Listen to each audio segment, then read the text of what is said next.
అధ్యక్ష ఇందిరమ్మ పాలన అంటే అధ్యక్ష ఇందిరమ్మ పాలన అంటే 84 వరకు ఇందిరమ్మ పాలన ఉండే సార్. మరి ఇందిరమ్మ రాజ్యం తెచ్చినాం, ఇందిరమ్మ పాలన తెచ్చినాం అంటే మరి ఇందిరమ్మ పాలన గుర్తు చేయాలి కదా సార్.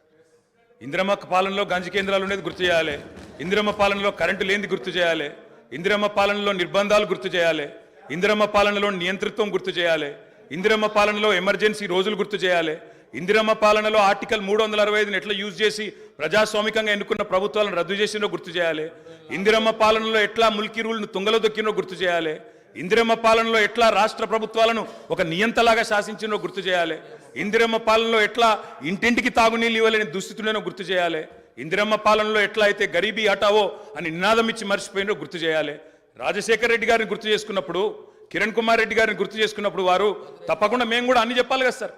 పోతిరెడ్డి పాడు పొక్కదవి నీళ్లు తీసుకుపోతుంటే హారతులు పట్టిన వాళ్ళ సంగతి చెప్పాలా, హంద్రీనివాకు హారతులు పట్టిన వాళ్ళ సంగతి చెప్పాలా, తెలంగాణకు అన్యాయం చేసిన ప్రతి ఒక్కరి సంగతి చెప్పాలా. కేవలం సెలెక్టివ్గా తలుచుకుంటాం, ఇందిరమ్మ పేరు అవసరం వచ్చినప్పుడు తలుచుకుంటాం, లేకపోతే తలుచుకోమంటే ఎట్లుంటుంది అధ్యక్ష? ఇందిరమ్మ రాజ్యం రావాలి. పెద్దలు కేటీఆర్ గారు చెప్పారు ఇందిరమ్మ రాజ్యం అంటే ఏ విధంగా ఉంటుందని.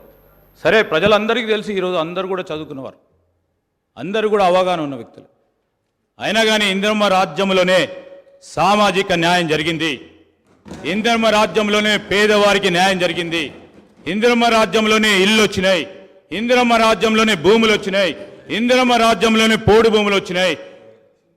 ఈరోజు ఆ విధమైన మరొక్కసారి ప్రభుత్వం రావాలనే ఆలోచనతోనే తీర్పిచ్చారు కనుక ఆ క్రమంలో కొత్త ప్రభుత్వం ఏర్పాటైన తర్వాత మీరు ఏదైనా మీ ఆలోచనలు ఇస్తే తప్పకుండా మేము ఒక కన్స్ట్రక్టివ్ క్రిటిసిజం చేయండి, we will try to accept it.